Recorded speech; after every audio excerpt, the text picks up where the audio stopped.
Welcome to this edition of COVID Ethics Update, a service of the Center for Practical Bioethics. Thank you for joining us today. I'm Danetta Sloan, and I work with the center. And today, I'm talking with Dr. Patrick Smith.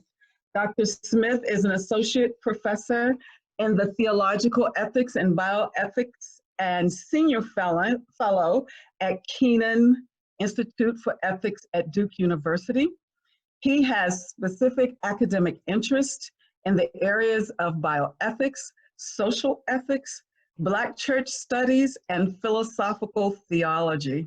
Dr. Smith is also a member of the African American Advanced Care Planning Network. That's a part of the center's effort to increase participation in advanced care planning for African Americans through working with faith communities. Welcome, Dr. Smith, and thank you for joining us today. I'm gonna get started. Recent data is showing that COVID-19 affects African Americans at an exceptionally higher rate than any other population, and it amplifies social inequities like race, class, and access to our healthcare system.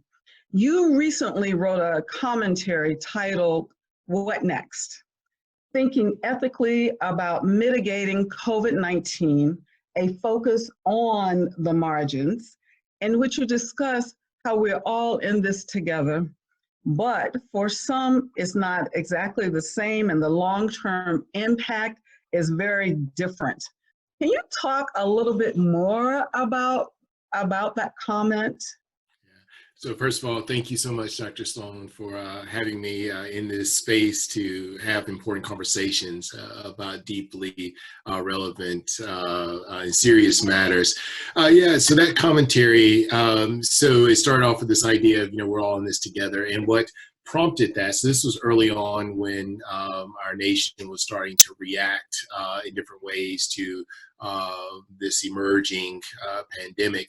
And so you were seeing these commercials and blurbs saying things like, we're all in this together. Oh, yes. And on one end, that's true, right? I mean, you see these commercials where, you had, people encouraging us. Yes, we're all in this together. And oftentimes you look at the background, they're in their homes, right? Or nice facilities in different places where they could space out and engage in social distancing without a lot of disruption to the way that they were living their lives and engaging in their work and so on and so forth. And so I kind of use that phrase, "we're all in this together," as kind of a little bit of a play.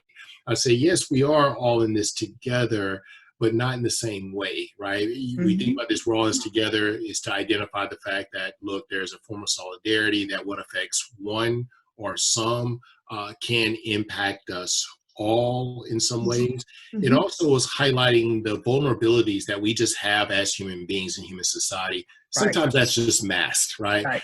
With all of our technological prowess, with our economic advantages and so on and so forth, there's still a kind of vulnerability that we have as human beings. But the reality is that there are some communities who are more vulnerable than others, right? And so when we think about this idea that we're all into this together, it is true, but we also have to recognize that there are some of us and some communities which bear a disproportionate burden of these type of situations when we face them.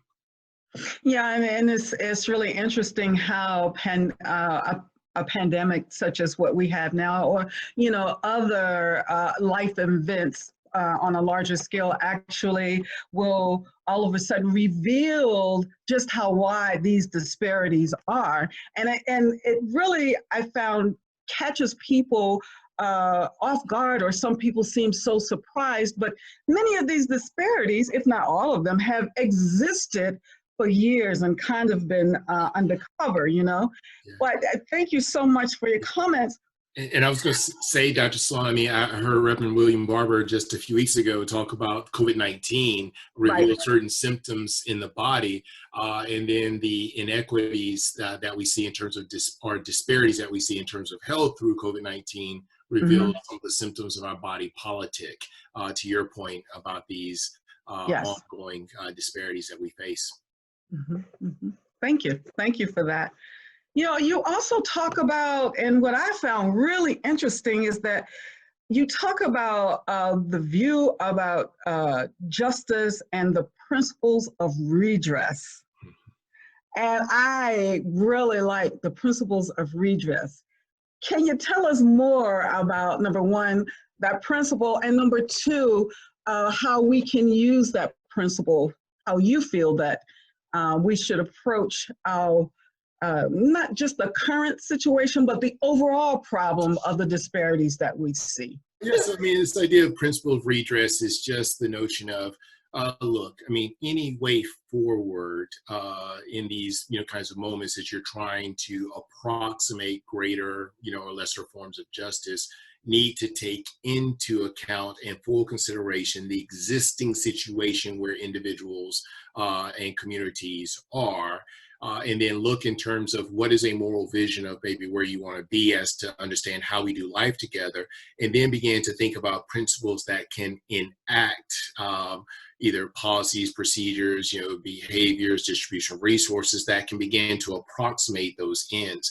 One of the challenges with what some would call in philosophical circles kind of abstract theories of justice is that they seem to, if they're not careful, thinking about these philosophical, ideal ways of thinking about justice. And here's this framework, and then we slop it into, existing ways of living.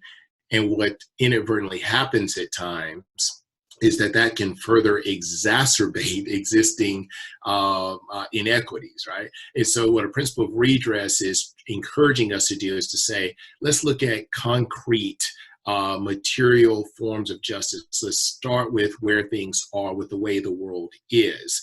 And it also means that we have to have some type of moral vision as to where we want to go. And that's a hard thing at times to talk about, because the question is, well, whose vision? And, you have issues of authoritarianism and all kinds of things. But the reality is, I think that there are ways of doing life together that can promote human flourishing and so on and so forth. So this notion of a principle of redress becomes, I think, important in terms of moving to greater forms of equity. So we talk about, yes, we need equal opportunities for people, right, to be able to exercise certain types of responsibility, but we also have to address some of the existing barriers that make the equality of opportunity exceedingly problematic for some folks, right? And so this notion of what it may look like, I mean, I would just say, just in kind of broad strokes for the present moment. So if hospitals are thinking about, policies about how they're going to manage these problems, whether it be trying to allocate scarce resources or whether it be whatever issue, to kind of have this in mind means, okay, we understand that there's always been these historical challenges to access of care, poor health outcomes for other communities that are often determined by larger social factors. So as we engage in our policy formation, how do we have a form of procedural justice that has an eye to minimizing the widening of some of these gaps in that we see in health care access, as well as outcomes. And so I think that, and also in terms of testing, right? I mean, principle of redress could say something along the line, if you have a certain number of tests, if you can't test everyone, if this is why the data that you were referring to earlier is so important from the CDC and other places, to see where it's spreading in these particular communities and be able to concentrate our efforts of testing in those spaces, given the fact that many people in these communities are also working on the front lines to have greater exposure, not only to themselves, but also to others. And so I think this is what I mean by, I think, a principle of redress that takes these ideas into consideration as we're thinking about a way forward. And it's going to require more imagination. Thank you. I think I need to take one of your classes. That was excellent. Thank you so much. And as you were talking about that, what I was thinking about in my head is, well, great. We can provide testing. We can come up with more tests, and we can get the test out to the communities and the people who need the test, say in rural areas. But then, what do we do in terms of are there hospitals available for people who have been diagnosed that actually would need to go into a hospital? How far away is the hospital? And also the other component of that is, in terms of access, is okay, do people have insurance? Do they have health insurance? And how are they going to pay for all of this? And I think you commented a little bit about this in your article in terms of what next and what happens after this, and how does it impact us financially, the people who experience this financially. The church has been a foundation of Black and Brown people or African American communities for many years. And, you know, our faith is what allows us to cope. And we see, and the church allows us to cope. It's a place for people to go for healing, all kinds of healing, right? And we do acknowledge that the landscape is changing a little bit in terms of how we view church, but faith is still an important community, an important concept in our lives as a people. As a bioethicist and a clergy member, how do you see faith communities interaction to influence the minimization of these inequities or disparities? Can you comment on that a little bit? I mean, I think, the role of, certainly with the tradition that has kind of formed me in some ways, but I would say also other, broader faith traditions that people, seek to identify with, if that's, where they choose to draw some of their resources in terms of for their existential, strength, well-being, helping to navigate these different ways. I do think there's a sense in which many of these traditions are, let me just speak particularly, the least tradition that kind of nurtured me, focuses on this idea of kind of a non-reductive view of human beings, right? Meaning that, we are complex, beings. We're not just individuals. Right. We are human beings that are complex individually, and then we're social beings, right? Which means that ongoing nexus of how we engage one another also adds other layers of complexity. And so one of the things that faith traditions have tried to do is to help us expand our moral vision, moral imagination. Let's say the best of them. I mean, we know that these traditions, just like any tradition, right, can go extremely wrong if they're not careful, but there are also some resources, some benefits that can be gained.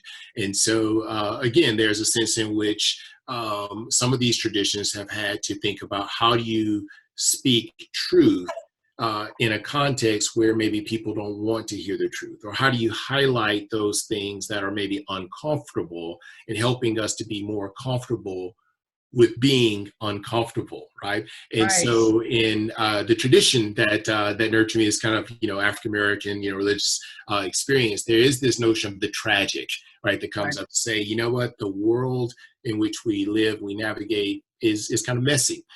We have some difficulties, but how do we navigate that sense of the tragic without despairing, right? How do we continue to persevere, to press in, to overcome these particular challenges? And I think this is one role that faith can do to help strengthen individuals as they are facing all of these pressures and challenges, strengthen them from the inside. But it's also at the same time a reminder that we also have to challenge and figure out how we can develop solidarity and standing with others, right, for these larger kind of social dynamics and social pressures that are oftentimes creating more suffering. And so the goal is to understand how can you use and leverage suffering for the goal of some type of greater notion of freedom and to the ends and the aims of justice. So again, for those who lean into faith traditions, I do think that there can be a significant role that those communities can play. And just one other thing I'll say very quickly, and also those communities have resources, right, where they can begin to, help others in the community, to be, hands and feet in ways that maybe if other people don't have access to, health care in institutions, right? These faith communities can do a lot of work in terms of mobilizing its members based on its resources in terms of how it informs them, but then also the collective resources that they have together. So I'm encouraged by some of the creative ways that these communities have rallied around this pandemic that we find ourselves in.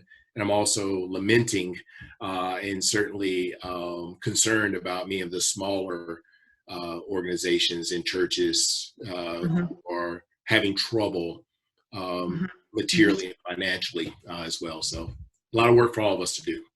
Yes, it is. How can, and this will be my last question for you, but how can the church most effectively impact or help with COVID, with the pandemic we are currently experiencing? I would just say this notion of health education would be one, right? For leaders and those who are members of these space and these bodies, for those who are in their larger social context, say just to talk about health education, the importance of taking the proper measures so that people can stay safe as we are trying to navigate life, because there is more than one existential threat here, right? I mean, there's the financial well-being and economics where people do need to work, and we get that. There's also questions of public health that we need to navigate. So I do think health education could certainly be one way that these communities can help.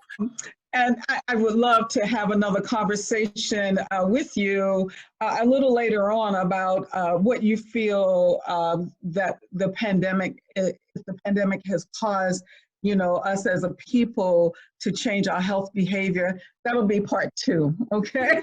Yes. But are there any other salient points you would like to make before we end our conversation? No, other than the fact that we still have a long way to go. I think what this pandemic has shown us is that we need to think carefully, seriously, and imaginatively about our social structures and our social arrangements and even our economic arrangements. One of the problems that people have raised, why this has created so much angst among so many people, on one hand, is when you think about this notion of some of these situations could have been mitigated or avoided in some ways. I think the reality is that people's lives are being lost and negatively impacted in so many ways for the foreseeable future, that this is causing us and pushing us, I think, in particular ways to reevaluate how we do life together. Yeah.